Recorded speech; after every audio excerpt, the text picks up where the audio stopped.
the United States launching a third round of military strikes this past week on Iran. Yesterday, again, after Tehran attacked another commercial ship in the Strait of Hormuz and declared the vital waterway closed to maritime traffic. CENTCOM this morning contradicting that, putting out a statement saying that the Strait of Hormuz is open to all vessels seeking to lawfully transit the international waterway. After saying U.S. forces hit approximately 140 Iranian military targets last night, bringing the total number of targets hit this past week to more than 300 in Iran. President Trump on Wednesday declared the ceasefire effectively over, as administration officials now say a new deal with Iran is increasingly looking unlikely.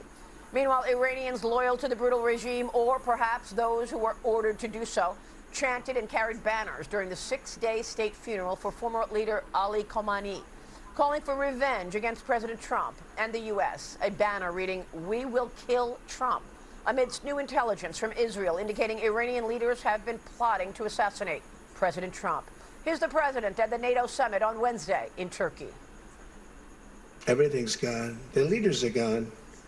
They had leaders, they're gone, and they had another set of leaders, they're gone. Now they have another set of leaders, they may be gone. Who knows?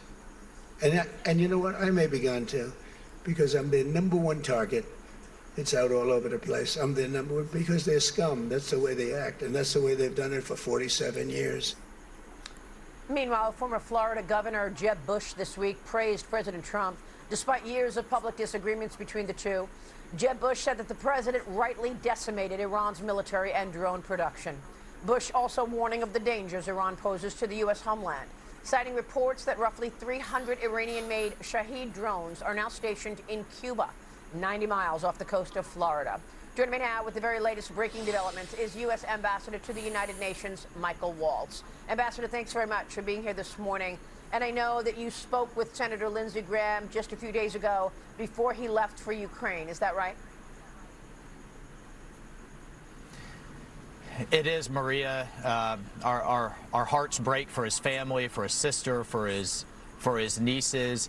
He was a fighter, Maria. He always fought for the troops, fought for South Carolina, and most of all, believed that our freedoms were best defended by showing strength at home and abroad. I know he talked to President Trump regularly, played golf with him regularly, and he has just got such a strong voice in the Senate that's going to be missed. And that peak moment where he buckled everybody's spine to stand up for justice and make our enemies fear us. And that was a constant message to the American people and certainly to the president and those around him. Yeah, and he would use this program and other media opportunities to speak with friends and rivals. He would say, to my friends in the Democrat Party, to the mullahs in Iran, and he would make his messages and use the media effectively for that. So let me pivot to the latest on Iran, because I know that there was another night of fighting overnight. What can you tell us in terms of where we are in this war? Well, the president was always clear that this MOU was performance-based, that he wasn't just going to be absolutely wedded to a deal no matter what, that Iran had to live up to its end of the bargain. It continues to violate basic tenets of international law that we deal with here at the United Nations. You can't throw sea mines in international waterways. You can't just indiscriminately attack civilian shipping if you don't get your way. You can't hold the world's economy hostage. The president's not going to stand for it. And he made that very clear. There will be consequences if Iran continues to not only violate the deal, but as I said, international law. Meanwhile, Maria, it's worth noting that technical negotiations around the nuclear program, President Trump has always been most focused on that, are continuing. In terms of inspections, in terms of what to do with the highly enriched uranium, the enrichment program. Those pieces are continuing, but we are not going to stand for these attacks on civilian ships. The President Trump has hit back. He's hit back proportionally. But at the end of the day, Iran is going to pay the price. Yeah, and the president is threatening consequences should the Strait of Hormuz not be open. There seems to be a struggle over the Strait of Hormuz becoming the #1 flashpoint here. Is it open or not? There is a platform called Expert Option. Oh, it's open, as Central Command has said, and most of the targets that we've hit the last several nights have been directly aimed at Iran's radars, sensors, drones, and missile batteries right there on the strait to eliminate and degrade their ability to attack the global economy. So we're going to take that leverage off the table. Our great military and Pete Hegseth continue to do that. But at the same time, let's not forget, we have more talks going on in Lebanon. We're taking that off the table, too, for the first time, perhaps ever. The Israeli government, the Lebanese government are working together to eliminate and disarm Iran's proxy Hezbollah. We've completely flipped the script there. We're taking the leverage off the table in terms of the Straits of Hormuz. The negotiations are continuing on the nuclear program. And oh, by the way, Maria, oil prices are the same as they were pre-war. Our energy department and Secretary Scott Bessent, by the way, is doing a phenomenal job. Just sanctioned the Ayatollah's money man, who's running a global luxury real estate empire around the world. We're turning the screws on the economy, and President Trump will ensure Iran never has a nuke. What can you do from your role at the UN as we also now take a look at Cuba with regard to these missiles and equipment that are Iranian-made in Cuba? Well, Cuba for years has used the UN, and all of these countries and the UN bureaucracy just buy into it as a propaganda platform to paint itself as the victim. And the reason its people are in the dark and suffering and starving is because of the United States, what they call a blockade. And no more. Secretary Rubio's not going to stand for it. I'm not going to stand for it, and certainly not President Trump. We called out their lies and hypocrisy and pointed out their corruption. Castro's private island, Maria. You know, their people don't have any fuel, but yet the Castro private jet has enough gas to fly the regime elites around the world, living high on the hog, going to their private island. Once again, you have communist elites living in luxury while their people are starving. The Cuban foreign minister got so mad at hearing this, he banged his translation device on the table to the point where it broke.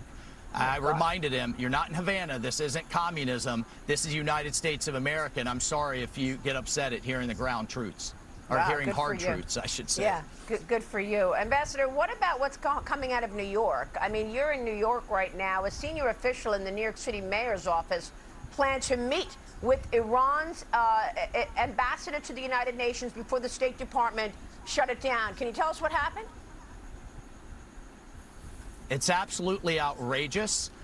This international affairs commissioner that Mamdani hired, very close to him, was reaching out to what she called like-mindeds. Iran, Cuba, who knows who else.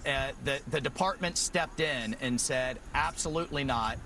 They canceled the meeting at the last minute. It would have been a huge propaganda victory for the Ayatollah in the middle of a conflict, as they're not only shooting at Americans, but they're shooting at global shipping.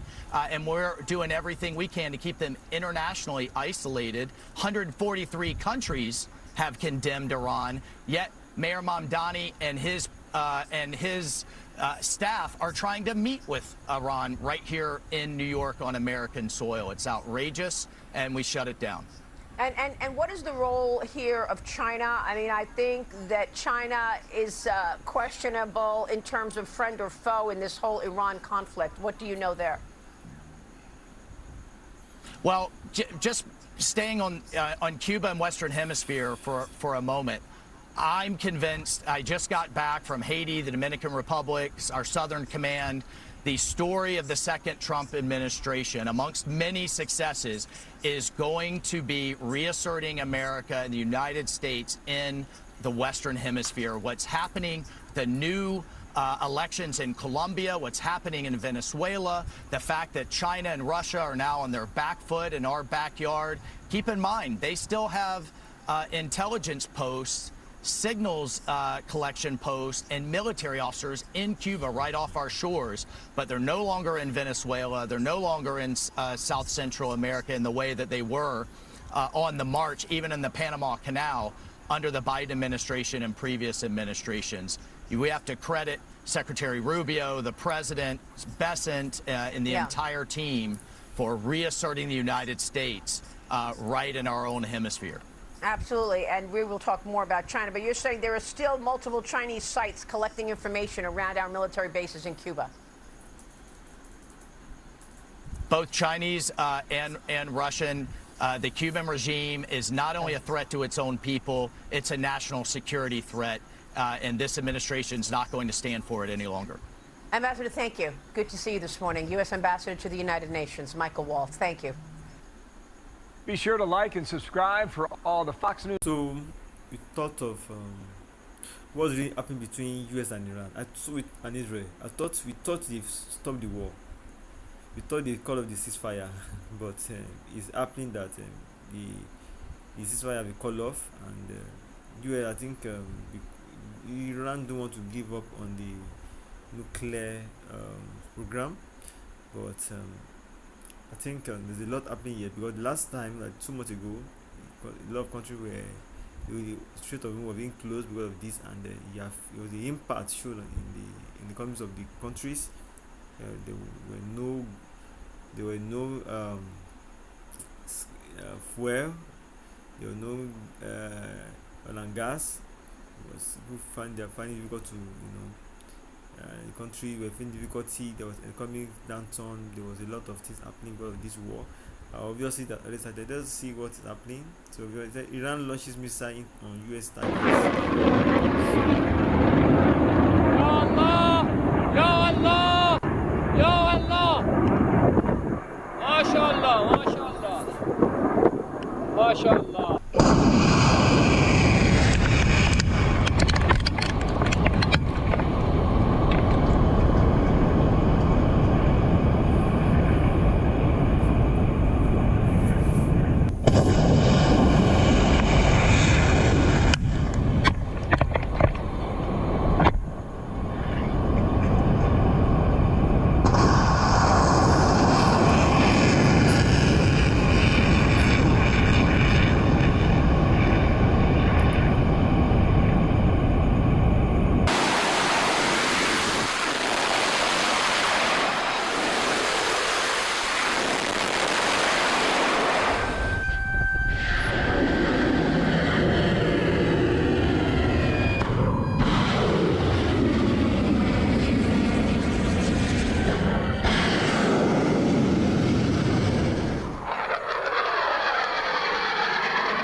Alright, guys.